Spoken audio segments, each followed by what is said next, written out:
Բարև ձեզ, Արևմտյան Հայաստանի հեռուստաընկերության հերթական լուրերն են, հայկական հարսանիք Արևմտյան Հայաստանի մեջ, անհրաժեշտ է պահպանել Արցախի ժողովրդի վերադարձի իրավունքին օրագարկային կարևորությունը, կհաղթեն միայն համարձակները, Աշոտ Հարությունյան, Ստեփանագերդը, քաղաքը, որ վերապրեցավ պատերազմը, Ռուսախինիլի, Վանի թագավորության հզոր բերդը, Դիկրան եւ Արտեմ Թորամաններ, մոռացության մատնված բարերարներ, դեղի ունեցավ Արցախի Դիկրանագերդ, պատմամշակութային գերբարը հնագիտական հետազոտությունները լույսին տակ երկին շնորհանդեսը, ոսկեզոծ վկայություն, հայկական ավանդական զարդարվեստի նուրբ շքեղությունը։ Արևմտյան Հայաստանի Մալաթիա քաղաքին մեջ գտնվող Սուրբ Երրորդություն եկեղեցին մեջ տեղի ունեցած է հայկական ավանդական հարսանիք ցեղասպանութենեն վերապրած հայերու զավակներու մասնակցությամբ։ Ասիգա եկեղեցու 2019 թվականի վերանորոգութենեն յետք երկրորդ հայկական հարսանիքն է։ Եկեղեցին այսօր ոչ միայն աղոթատեղի է, այլև մշակութային կենտրոնը, ուր բարբերաբար կգազմագերբվին ցուցադրություններ եւ ցերնակներ, պահպանելու եւ շարունակելու հայ ժողովրդի հոգեվոր եւ մշակութային ժառանգությունը։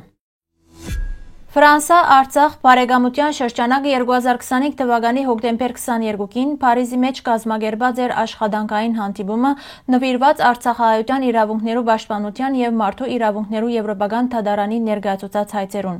Ցերնարգին մասնակցած էին Ֆրանսիայի ազգային ժողովի պատգամավորներ եւ սենատորներ, ինչպես նաեւ Արցախի ներկայացուցիչ Հովհաննես Գևորգյան։ Օրվան գլխավոր բանախոսներ Արմեն Հարությունյան, իրավագիտության դոկտոր, Հայաստանի մարդու իրավունքներու պաշտպան, ՄԱԳ-ի մարդու իրավունքներու քերագույն հանձնագետարի Կենտրոնասիական տարածաշրջանի ներկայացուցիչ, ՄԱԳ-ի մարդու իրավունքներու դիտորդական առաքելության ղեկավար Ուկրաինայո մեջ եւ մարդու իրավունքներու եվրոպական թադարանի դատավոր։ Ան ընդգծեց, որ Արցախի հարցը պետք է դիտարկել ոչ թե իբրև տարածքային վեճ, այլ իբրև մարդու իրավունքներու հիմնահարց։ Ադրբեջանի փորձերը Արցախի հարցը ներկայացնելու իբրև բարձրապես տարածքային հակամարտություն երբեք չեն ընդունված ովևէ միջազգային մարմնի կողմէ, ոչ Միացյալ Ազգերու անվտանգության խորհրդին, ոչ այլ Մինսկի խումբին կողմէ։ Քրիս Ռայանի, Վլադիմիր Բալայանի եւ Շահեն Մեղրյանի հոգեվոր ընդհանրությունը։ Քրիս Ռայան Մեծ Բրիտանիա հատուկ ծառայություններու նախկին զինվորական դարձավ առասպել ժամանակակից զինվորական պատմության ամենաանսովոր քոյադեման դեպքերուն մեջ։ 1991 թվականին Բարսից ծոցի պատերազմի ընթացքին ան մասնակցած է 8 հոգիե փակացած Bravo 20 հատուկ ճոգադին, որը խոր ներտապանցած էր իրաքցիներու թիկունքը հետախուզական տվյալներ հավաքելու եւ մատակարարման ուղիները խաթարելու նպատակով։ Գործողությունը բացահայտվեցավ, ճոգադը ստիպված էր փախուստի թիմել անապատով, անընդհատ հետապնդման պայմաններուն մեջ։ Գաբը գործված, ուժասպար եւ առանց պաշարներու մնացած Ռայանը ոտքով անցած է ավելի քան 180 մղոն, դառնալով իր ճոգադի միակ անդամը, որուն չգրցան կերեվարել։ Ասիգա մինչև այսօր գտիտվի բրիտանացի զինվորի ամենաերկարադեպ փախուստը եւ քոյադեման օրինակը աշխարհի մեջ։ Դոգնության եւ խիզախության նման օրինակներ կան, ինչպես նաեւ Մարտագերդի հրամանատար Վլադիմիր Բալայանի ճոգադը պատերազմի ամենադժվար օրերուն կպաշտպաներ թիրքերը առանց կապի, սնունդի կամ զինամթերքի, միայն հավատքով, ընկերությամբ եւ հայրենի հողի գիտակցությամբ։ Անոնք դաշտային պայմաններուն մեջ վերագազմավորեցին պաշտպանական գիծերը, գազմագերբեցին հակակրողներ եւ բանեցին ամբողջ շրջաններ։ Այդ նույն խիզախ ոգին կմարմնավորեր նաև Շահեն Մեղրյան, որուն ղեկավարությամբ կամավորները չհանձնեցին դիրքերը եւ շրջանը կորսական օրեն կդրված էր Արցախեն եւ Հայաստանեն։ Մեղրյանը կգրվեր ոչ միայն զենքով, այլև քահապարով, համոզված, որ յուրաքանչյուր քար, քյուղ եւ դեղան կգրե հայ ժողովրդի շարունակության իրավունքը։ Զինագիծները զին կգոչեին վերապրած լեգենդ։ Այսպես Քրիս Ռայանի, Վլադիմիր Բալայանի եւ Շահեն Մեղրյանի բայկարը կցուցաբերե նույն անսասան ճշմարտությունը։ Մարտը գրնա բարդվիլ ժամանակին, բայց երբ չի հանձնվիր, արդեն հաղթած է թշնամիին։ Եթե բրիտանացի հատուկ ճոգադայնի նշանաբանն է, ով խիզախի անգահաղթ է, ապա հայ զինվորի հավիտենական կարգախոսն է, ով կպաշտպանե հայրենիքը, ան Գաբրի Հավիդյան։ 1940-ականներուն Ավետիք Իսահակյան կանգնած Շուշիի ավերակներուն առջև ցավով կբացականչեր, ինչ քաղաք էր։ Դասամյակներ յետ նույն ցավը կրկնվեցավ Ստեփանագերդի մասին։ Քաղաքը, որ երբեմն կշնչեր կյանքով, լեցուն էր մանկական ցայներով, մշակույթով եւ հույսով, 2020-ի պատերազմեն յետ դարձավ ցավի եւ հիշողության խորհրդանիշ։ Արժանավորներու ցայնը, որոնք տարիներ շարունակ կփորձեին զսկուշացնել պատմության կրկնութենեն, չլսվեցավ։ Եվ այսօր գրկնելով վարպետին խոսքերը կարելի է միայն սրտի խորքեն ասել, ինչ քաղաք էր։ Իրանի Խոյ քաղաքի մոտ ներկայիս Պաստան բնակավայրին մեջ կգտնվի հնագույն ռուսախինիլի փերթը, որ հիմնադրած է Վանի թագավորության հզոր արքաներեն մեկը Ռուսա II։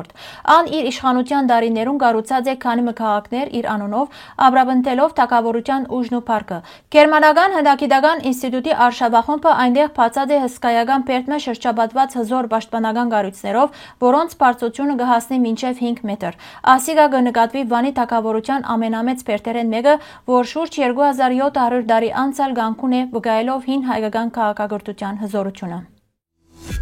2025 թվականի հոկտեմբեր 26-ին լրացավ դոկտոր Դիկրան Թորամանի եւ անոր եղբոր տեղակորձ Արտեմ Թորամանի մահվան 3-րդ տարելիցը։ Այս երկու ազնիվ հայ եղբայրները ծնունդով օրթոքահայ են, իրենց ամբողջ կյանքը մնացին իրենց հողին եւ ժողովրդին նվիրված։ Թորամաններու ընտանիքը անցած էր 1915-ի ողբերգության միջով։ Անոնց նախնիները տեղահանված էին Սեբաստիա եւ Մալատիա, իսկ շատերը երբեք չվերադարձան։ Չնայած պատմական ցավին եւ խտրականության, դոկտոր Դիկրանն ու Արտեմը իրենց մասնակցությամբ ծառայեցին համայնքին։ Դիկրանը երկար տարիներ անվճար բուժած է հիվանդները օրթվի եւ շրջակա գյուղերուն մեջ, ինչպես նաեւ եղած է բժշկաբեդ։ Արտեմը տեղակորձության շրջանին իր ցերկով կպատրաստեր բուժիչ տեղեր, որոնք կփրկեին բազմաթիվ կյանքեր։ Քաղաքային իշխանությունները փոխանակ հարկանքի դուրք մատուցելու անոնց հիշադակին կշարունակեն լրել, առաջնորդվելով նույն հին մերժման եւ ինքնութենեն վախծող մտածելակերպով։ Դոկտոր Դիկրան եւ Արտեմ Թորամաններու անունները կմնան սրդերուն մեջ իբրև բարության, նվիրումի եւ մարդկայնության խորհրդանիշ։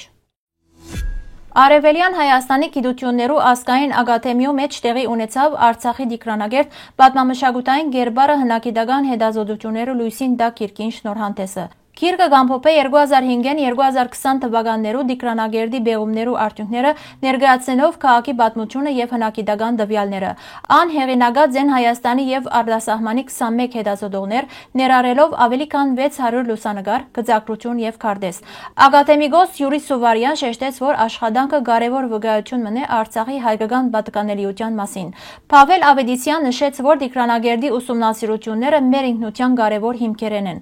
Երևանի Պետական համալսարանի դեկան Մխիթար Գաբրիելյան ընդգծեց, որ դիկրանագերդը երկար տարիներ եղած է հայկական մշակույթի եւ պատմության խորհրդանիշ։ Քիրքի խմբագիր պրոֆեսոր Համլետ Պետրոսյան նշեց, որ աշխատանքը հիմնված է գիտական չեզոք մոտեցման վրա եւ ընդգրկած է միջազգային գնահատում ստացած հետազոտություններ։ Քիրքը առաջիկային պիտի թարգմանվի ռուսերեն եւ անգլերեն։ Նկարին մեջ պատկերված ոսկե զարդատուփը բացառիկ օրինակ մնե հայկական ավանդական ոսկերչական արվեստին։ Ան պատրաստված է ոսկիե, օգտագործելով նուրբ տեխնիկաներ, որոնք հատուկ կերպով բնորոշ են Վանի եւ Արևմտյան Հայաստանի այլ գետրոններու բարբետներուն։ Ֆիլիգրանը նուրբ մեդաղալարերը կազմված զարդանախշ մնե, իսկ զերնեն միկրոշարիկները ձևավորված փայլուն եւ նրբակեղ պատկեր։ Շկատուլյայի կենտրոնական մասը զարդարված է փիրուզաքարով եւ ըստ ենթադրության մարգարիտներով կամ անոնց նման օլունքներով, ստեղծելով գունային ներդաշնակություն եւ ազնվական փայլ։ Փուսական եւ երկրաչափական զարդանախշերը, որոնք պատրաստված են ամենայն մանրամասնությամբ, կգրեն հայկական զարդարվեստին բնորոշ ձևեր, ներառյալ արևախաչը եւ այլ խորհրդանշական նշաններ։ Հարգելի հայրենագիտներ, այսօրվան համար այսքան էինք նախատեսած։ Շնորհակալություն ձեր ուշադրության համար։ Լավ մնացեք։